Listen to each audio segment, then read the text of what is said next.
Welcome back to episode two. Since the last video, I got equipped with a teeny tiny microphone that my husband got. I think he took pity on me and the sound quality, and he was like, "Please use this."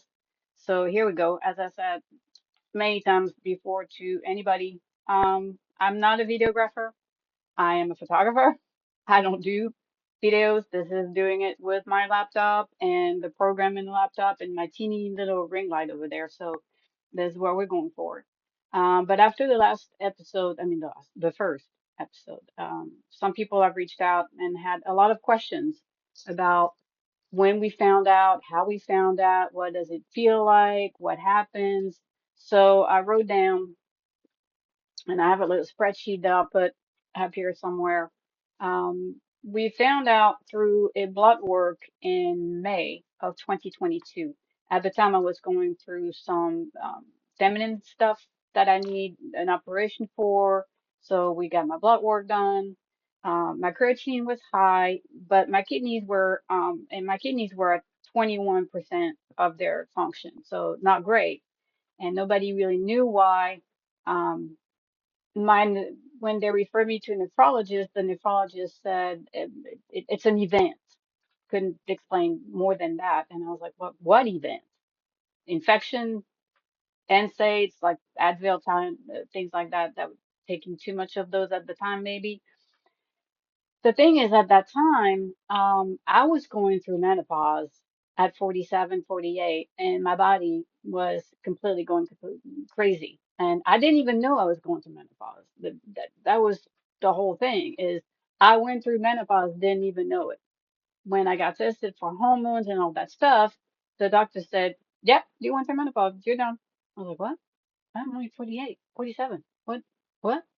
And I think the nephrologist and all the doctors at the time explained that maybe my kidneys reacted to all these changes in my bodies. I had infections that needed to be treated that were attacking my body. So they thought, okay, now that's over. We've treated those. Let's get you on the diet, good diet, normal diet, um, hydrate properly, and then let's see 3 weeks from now how we go. And when I saw the nephrologist 3 weeks after that, my kidney functions had gone back up to 47% from 21 back to 47. So everybody was like, cool, that was it. You're fine. It's getting better. No problem. And then the thing is, when I got tested again in December for a routine checkup, it was at 43. So still down a little bit from 47, but everybody was like 47, 43. No, no, no. It's fine. It's getting better, or at least it's not getting worse. We're good. Well, the problem is when I went in June of 23, um, my kidney function went down to 19%. So that was a huge, huge drop from 43. And then throughout the course of that year, it was 19, 29, 22, 21. Starting in 2024, it was 18, 22, 19, where we're back in that back and forth of stages. There are five stages of kidney failure: one, two, 3A, 3B, 4, and 5. I was always 3B, 4. And when I went back this, was it November, October, it was at stage 5, like down the drain to stage 5. So the doctor was pretty much like, hmm, this is a big dip. But still, let's see if I had gone to France, I had visited family, we had two weddings to attend, not so much sleep, dehydration, lots of cheese, lots of good food, chocolates, things that are not good for my body. Apparently my body doesn't like those, of course, being French. So we hang on a little bit. I went on a very low phosphorus diet, plenty of hydration, and the numbers didn't change. They zip. And I was in tears because, you know, what can you do? I avoided all the things they told me to do. My phosphorus levels went down, but my kidney function didn't. So that was a month ago. And then that's when we were to last Thursday when I had my appointment. the kidney function was back at 16 from 14, 16. So I went 14, 14, 16. So let's say average 15%, which puts me in the category of stage 5. And it's not improving. So that's why the doctor said it's time to proceed to transplant, dialysis, the whole shebang, because you're not getting any better. And we can't fix it. It's been 3 months of trying to fix it. And usually I can, or I can stabilize. I'm not stabilizing anything. So that's where we are. That's why now is the time. Symptoms. I have some of the symptoms. I don't have all the symptoms. One of the big symptoms that I've had in the years prior was swelling. My face would swell, my eyes would swell. I had water retention. I didn't have ankles at the end of the day. I had tree trunks. Thankfully, I've been able to manage that with proper hydration. The thing that I've started to come up is sometimes nausea, loss of appetite, a little metal taste in my mouth, which first I thought was because of my implants, but then I'm like, well, no, I have kidney disease. It's not, it can't be that. It's not my teeth, it's my mouth. So, itching, I started itching in very random places, my scalp, my stomach, my thighs, just itching, my arms. Like I thought eczema, you do baby wash, things like that. Eczema cream doesn't work. It's like, yeah, cool, whatever. Thanks for the moisturizing. So the symptoms, there's not really a symptom that you see for me because I'm not fatigued. Everybody is asking me, are you fatigued? Because most kidney patients are very fatigued. I don't see that. Um, I work a lot. I stay out. I go out. I party. Well, not like when I was in my 20s, of course, but I'm not fatigued so far. Um, On Sundays, I may be a little bit slower, but I think it's just because of the whole weekend, the whole week, nothing, major. So I don't have those symptoms. So that was also one of the things that was making the doctors hold off a little bit on pushing me towards dialysis. And also, they can't start dialysis if you're not in stage 5. So they wait. And from the moment you hit that number, they want to see if you stay there or if you can improve on your own, because starting dialysis is a very big deal. It takes a lot of time and effort, and it's a very, very big lifestyle change. Um, I know I talked about the three different, what's it called? The three different um, dialysis that you could do. And I know that when I was trying to edit my video, I cut out one of them. So to recap, there's hemodialysis that you do at the clinic. This one is very taxing because it's a long period of time, 3 or 4 times a week, for 4 hours or so, and then there's some downtime that makes you very tired. The second one is hemodialysis that you do at home when they create a fistula or super vein by combining an artery and a vein and doing through a port, um, a catheter and a needle. So it's not that I'm anti-needle, but I'm gonna have to have somebody help me, and if I could be independent as can be, that'd be great. So that's where I'm considering and hoping that I qualify for the third option, which is the peritoneal dialysis, which goes through your stomach. So they put a catheter into you. They attach a tube, and then you have a machine with bags and lines that you attach to your tube, and the machine cycles liquid in and out of you throughout the night. So this one is done at night. You wake up, you clean it all off, pack it away, and you go about your day.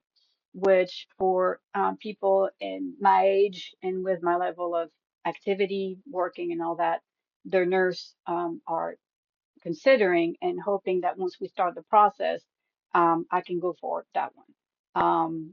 I know that they also recommend that you get ready for both hemodialysis and peritoneal dialysis, just because in case you have an infection, your body doesn't like one or another, something happens.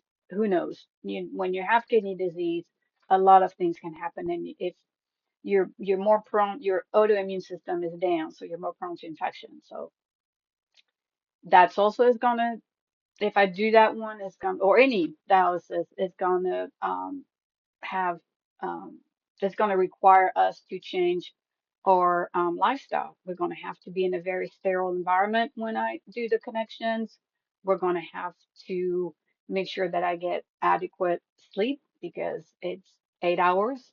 I never sleep 8 hours. I sleep six or so. So I'm going to have to be in bed a little earlier and or stay in bed a little longer. And everybody's going to have to accept that. I'm also more inclined to choose that one because it allows you to travel, at least car travel. Um, and you can plug it in at night and then go by your day and visit and be with friends and family. And we have plans to travel in May to New Orleans, and I'd like to be able to do that and not say, can't go anywhere because I'm on dialysis. And, or, excuse me, you go do your party or your whatever because I have to do dialysis in the morning or dialysis in the evening. No, this one would be ideal. And dialysis, when I said is not fun, but I don't have a choice. I know there are some people who experience pain with either or of the dialysis. Um, I know that some people have great experience with one, not with the other. Um, but I don't have a choice. That's where we are. To tell you that I'm looking forward to it, no. Am I scared? Yes. Am I worried I'm going to be in pain? Yes. We shall see. I mean, we're not there yet. That's going to be another episode, and I will try not to give you all the details. But um, don't take this as clinical anything. This is not a recommendation. See your doctor if you have those same problems that I have. I'm just sharing my experiences. So this is not a clinical advice, if you want. Another thing I wanted to talk about is, let me quickly see my notes. Hold on just a second. Um, Finding a donor. So finding a donor, I can find a living donor. We're going to get my husband tested, and once you find a living donor, it takes about 1 year for all the blood workup, so all the tests and all the things to see if you're compatible. And it takes about a year if you find a living donor, and that can be anybody in your environment, friends who volunteer, family members who volunteer, um, anybody. And then if you cannot find a living donor, you go through the right route of a deceased donor, and that can take up 3 to 5 years on the waiting list. So even if I were to be matched today with somebody, I still would have a year ahead of me of dialysis because my body does not, my kidneys do not filter toxins. And right now, one of the big ones, one of my big enemies is phosphorus. So that's not fun, but that's where I'm at. So, I mean, and there's a lot of things that I can eat that I love on a low phosphorus diet, and the ones that are high phosphorus, you limit or you take out completely if you can. Um, you know, you just do what you gotta do. I mean, I have no choice. So that's where we are right now. I think that's about it that I wanted to update you guys about. I've read the comments. I know that a lot of my friends on Facebook have reached out and extended their love and their well wishes. And if you are somebody who's going through this and you find this video by random, please share your experience. If you have gone through it, please share your experience. I know I'm a Taurus, so I'm very opinionated, and my face comes with subtitles. But when it comes to kidney disease, share it all. Share it all. Because I'm usually one of those who, when you say, oh, I'm going through these procedures, they go, oh, let me tell you how it goes, and you need to do this, and you need to do that. And you're like, yeah, yeah, yeah, whatever. No, this is the one that if you have any sort of information, any grain of salt that you want to tell me, please do share. I know there's great support systems out there. This is not Well, it could be a life sentence. I mean, I woke up this morning, turned to my husband and said, I don't want to die. Not right now. So I'm going to do everything I got to do. And that's going to require major changes from both of us, from also people who know me and have to accept that now I have a new normal. And I may not show it, which is the hardest part when I tell people, they just, their eyes just, people that I know very well, they just look at me and they go, what? I mean, when I told my family, everybody was like, what? You know, if you function normally and you can do the things that you do all the way, always, why change? So now's the time. So I'm just going to make sure that I have a long life ahead of me, or as long as I can make it. That's the thing. It's in my hands, and it's in the hands of of not just the doctors and the nurse. I have to do the work. So I'm trying to prepare myself mentally.